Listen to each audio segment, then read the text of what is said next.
नमस्कार and welcome to Bharat affairs.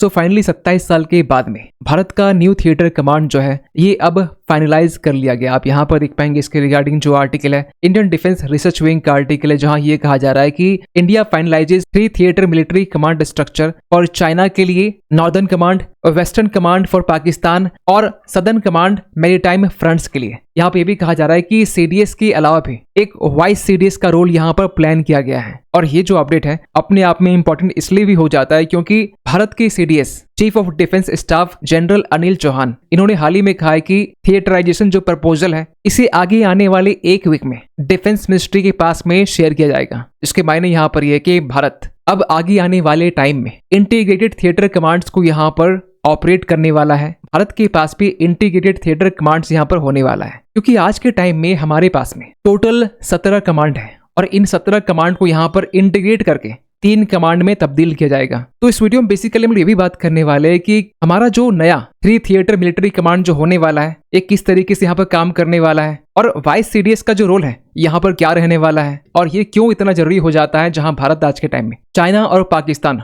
2 front को face कर रहा है। तो डिस्कस करते इस टॉपिक को डिटेल से। तो 1999 के टाइम में जब पहली बार एक इंटीग्रेटेड थिएटर कमांड की यहाँ पर नींव रखी गई थी और तब से लेकर अब तक इस 27 साल में वेरियस कमेटी रिकमेंडेशंस और इंटर सर्विस नेगोशिएशंस के बाद में 90% जो स्ट्रक्चरल प्लानिंग है यहाँ पर कंप्लीट कर ली गई है। कहा यह भी जा रहा है कि जो कंसेंसस है among the 3 services army, navy, air force, इसे भी यहाँ पर ब्रॉडली अचीव कर लिया गया है। मींस इसके मायने यहाँ पर यह है कि भारत का जो नया थिएटर कमांड है इसे अब फाइनलाइज कर लिया गया है, जो अब तक का सबसे बड़ा डिफेंस रिफॉर्म्स माना जा रहा है सिंस इंडिपेंडेंस। पहले ये समझ लेते कि जो थिएटर कमांड है वो एग्जैक्टली होता क्या है। तो आपको बता दें कि जो थिएटर कमांड होते हैं ये basically unified military command structure होते हैं, जिसमें सभी ब्रांचेस को, चाहे एयर हो, नेवी हो या फिर आर्मी हो, तीनों जो ब्रांच है ये 1 सिंगल कमांडर के अंडर में ऑपरेट करते हैं। अगर आसान भाषा में समझे तो जो आर्मी है ये लैंड ऑपरेशंस को प्लान करती है, एयर मिशंस के लिए एयरफोर्स और मैरीटाइम ऑपरेशंस के लिए नेवी प्लानिंग करती है। तो इन सबको यहाँ पर अगर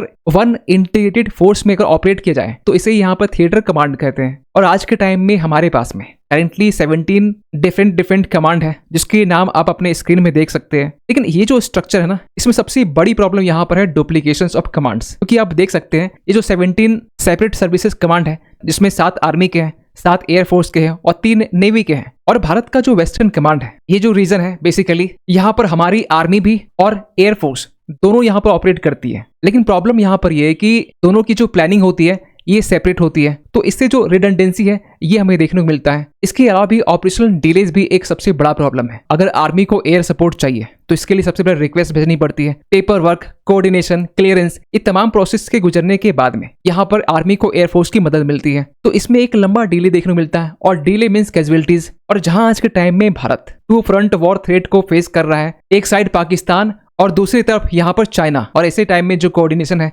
जो इंटीग्रेशन है, ये इंपॉर्टेंट हो जाता है। क्योंकि अगर आर्मी, नेवी और एयरफोर्स के बीच में तालमेल ही ना हो तो इससे हमारी जो फोर्सेस है ये बॉर्डर में काफी इश्यूज फेस कर सकती है। और इन सब के चलते ये भारत की तरफ से अब finally 3 theatre military command structures को यहाँ पर फाइनलाइज कर लिया गया है, जिसमें यहाँ पर 3 मिलिट्री कमांड होने वाले हैं, जिसमें चाइना, पाकिस्तान और मैरीटाइम फ्रंट्स, इन तीनों पर ज्यादा फोकस किया गया है। जहां पाकिस्तान को हमारा जो वेस्टर्न थिएटर कमांड है ये फोकस करने वाली है, जिन्हें यहाँ पर इंडियन एयरफोर्स ये लीड करने वाली है। ऐसा इसलिए भी क्योंकि आपने देखा होगा कि ऑपरेशन सिंदूर के टाइम में भी या फिर बालाकोट स्ट्राइक में कैसे यहाँ पर भारत की तरफ से पाकिस्तान की डीप इनसाइड में इनके जो टेररिस्ट ठिकाने हैं यहाँ पर हमने टारगेट किया था। इवन कि जब कॉन्फ्लिक्ट और भी ज्यादा एस्केलेट हुआ था उस टाइम पाकिस्तान के काफी मिलिट्री बेसिस भी थे जिन्हें हमने टारगेट किया था। यहाँ तक कि बालाकोट स्ट्राइक के टाइम में भी आपने देखा होगा कि उस टाइम पाकिस्तान के डीप में नहीं, लेकिन हमारा जो पीओके का रीजन है यहाँ पर हमने एयर स्ट्राइक की थी और इस एयर स्ट्राइक में काफी टेररिस्ट ठिकानों को हमने यहाँ पर डिस्ट्रॉय किया था। और ये भी कहा जाता है कि पाकिस्तान का जो टेरेन है ये ऑलमोस्ट प्लेन माना जाता है, तो शॉर्ट वॉर विंडोज के लिए काफी सूटेबल है। शॉर्ट वॉर विंडोज का मतलब ये हुआ कि अगर पाकिस्तान से वॉर भी होती है तो एयरफोर्स का यूज करने से ये कम टाइम में यहाँ पर निपट सकता है। इसलिए वेस्टर्न थिएटर में एयरफोर्स की सिक्योरिटी होना ये हमारे लिए एक डिसाइसिव एडवांटेज की तरह काम करेगा। सेकंड, अगर नॉर्दर्न थिएटर कमांड की बात करें, जो चाइना पर फोकस करने वाला है, जिसका हेडक्वार्टर लखनऊ में होने वाला है और यहाँ पर लीड करेगी हमारी इंडियन आर्मी। ऐसा इसलिए अगर LAC की बात करें जो बेसिकली लद्दाख का रीजन है, या फिर अरुणाचल प्रदेश की बात करें, यहाँ की जो जियोग्राफी है, यहाँ की जो टेरेन है ये काफी अलग है वेस्टर्न फ्रंट से। और ऐसे कंडीशन में हाई एल्टीट्यूड वॉरफेयर के लिए हमारे जो इंडियन आर्मी है वो तैयार रहती है। लॉन्ग टर्म में ग्राउंड को होल्ड करना ये इंपॉर्टेंट बन जाता है। माउंटेन कॉम्बैट, इसके लिए भी हमारी जो इंडियन आर्मी है वो तैयार है। और हमने देखा भी कि 2020 के टाइम में गलवान वैली क्राइसिस के टाइम में जो ग्राउंड ट्रूप्स थे ये डोमिनेट किए थे LAC के पास में, जहां पर कुछ हमारे सैनिक भी वीर गति को प्राप्त हुए थे। चाइना के भी काफी ट्रूप्स यहाँ पर मारे गए थे, जिसे चाइना कभी ऑफिशियली यहाँ पर एक्सेप्ट भी नहीं किया है। तो नॉर्दर्न थिएटर कमांड के लिए जो बुट्स ऑन ग्राउंड है ये टेरिटरी को होल्ड कर सकते हैं और ऐसी टाइम में एयर पावर इन्हें सपोर्ट भी कर सकती है। थर्ड में यहाँ पर मैरीटाइम थिएटर कमांड,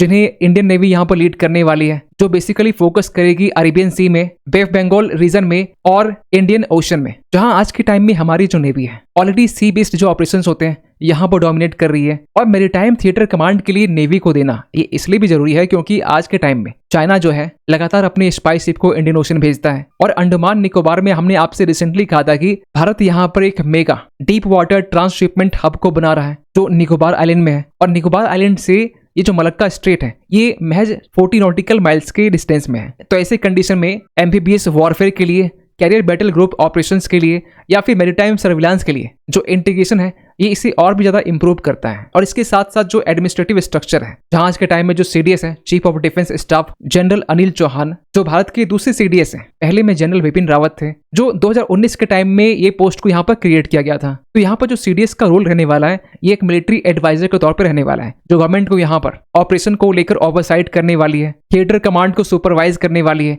और एक नया पोजीशन वाइस CDS जो 3 स्टार से ऊपर का रैंक यहाँ पर रहने वाला है। ये बेसिकली यहाँ पर क्रॉस सर्विस कोऑर्डिनेशन, जो इंटर सर्विस डिस्प्यूट्स है, इन्हें यहाँ पर मैनेज करेंगे। जो थिएटर कमांड से इनके इम्प्लीमेंटेशन को और भी स्मूथ किया जाएगा। और आज के टाइम में देखें तो पूरी दुनिया भर में जो ऐसे इंटीग्रेटेड थिएटर कमांड को क्रिएट किए हुए हैं, फॉर एग्जाम्पल USA, जिनके पास में 11 यूनिफाइड कॉम्बेटेंट कमांड्स हैं। अगर आप मैप में देखें तो US बेसिकली यहाँ पर पूरी दुनिया के लिए यहाँ पर अलग अलग कमांड बनाकर रखा हुआ है, जिसमें US नॉर्थ कॉम से लेकर US साउथ कॉम, इवन की हाल ही में आपने वेस्ट एशिया को लेकर सुना होगा सेंट कॉम को लेकर। जो सेंट कॉम है ये बेसिकली पूरा वेस्ट एशिया के साथ साथ जो पाकिस्तान है, इवन की जो सेंट्रल एशिया है, इसे यहाँ पर कवर करता है। और US के अंदर में स्पेशल ऑपरेशन से लेकर जो स्ट्रेटेजिक कमांड है, ट्रांसपोर्टेशन से लेकर जो साइबर है, जो स्पेस है, ऐसे कमांड को यहाँ पर क्रिएट किया हुआ है। वहीं अगर चाइना की बात करें तो चाइना 2016 के टाइम में 5 थिएटर कमांड को यहाँ पर क्रिएट किया था, चाहे वेस्टर्न कमांड हो, सेंट्रल हो, नॉर्दर्न हो, सदर्न हो या फिर ईस्टर्न हो। और खासकर 1999 के टाइम में जब कारगिल वॉर हुआ था, उस टाइम कोऑर्डिनेशन को लेकर काफी इशू देखने को मिले थे।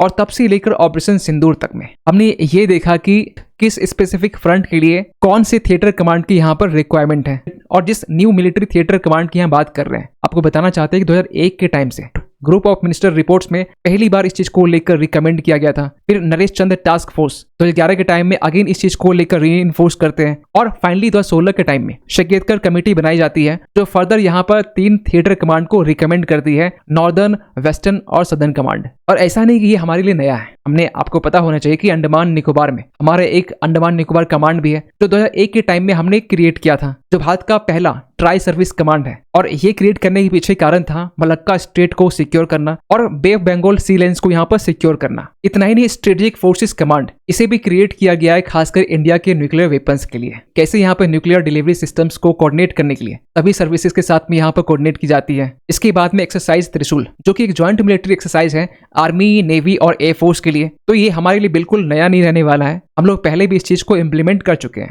लेकिन पिछले साल अगस्त 2025 के टाइम में air chief marshal AP Singh की तरफ से ये कहा गया था कि जिस तरीके से US के पास में थिएटर कमांड है, 11 थिएटर कमांड है, ऐसा नहीं कि भारत के पास में भी ये होना चाहिए। और थिएटर कमांड को लेकर यहाँ पर यह भी कहा गया कि कोई जल्दबाजी करने की जरूरत नहीं है, ऐसा नहीं कि जल्दबाजी में करके हमने यहाँ पे आधे अधूरे काम पूरे कर लिए। जबकि इन्होंने ये कहा कि आगे में जो भी यहाँ पर वॉर होंगे, इसके लिए सबसे जरूरी यहाँ पर है ज्वाइंट प्लानिंग हब को क्रिएट करना। इसको लेकर भी यहाँ पर प्रपोजल दिया गया था। इसके साथ साथ इन्होंने ये भी कहा कि अगर 1962 का अगर वॉर छोड़ दे जाए तो भारत यहाँ पर हर एक वॉर को जीता है। और कारगिल वॉर के टाइम में भी जहां हमने कोऑर्डिनेशन को लेकर इशू फेस किए थे, ऐसे टफ टाइम में भी कारगिल वॉर को हमने यहाँ पर जीता था। खैर, यहाँ पर ये जो व्यूज है ये air chief marshal AP Singh के हैं। लेकिन आज के टाइम में देखा जाए तो हमारे पास में इंटरनल और एक्सटर्नल थ्रेट काफी ज्यादा है। चाहे मैरीटाइम थ्रेट्स की बात करें, क्रॉस बॉर्डर टेरर की बात करें, ऑर्गेनाइज क्राइम की बात करें, या बॉर्डर टेंशंस की बात करें, या फिर नक्सल इंसर्जेंसी की बात करें, या फिर साइबर अटैक की बात करें, तो इन सब थ्रेट को भी यहाँ पर टैकल करने के लिए हमारा जो 3 मिलिट्री थिएटर कमांड है, जिससे 17 कमांड को मर्ज करके क्रिएट किया जा रहा है, हमें बाकी थ्रेट्स के ऊपर में भी फोकस करने की नीड है। खैर, आप क्या सोचते हैं पूरे अपडेट को लेकर? कमेंट कीजिएगा। मिलते किसी अगले वीडियो में, तब तक के लिए थैंक यू सो मच।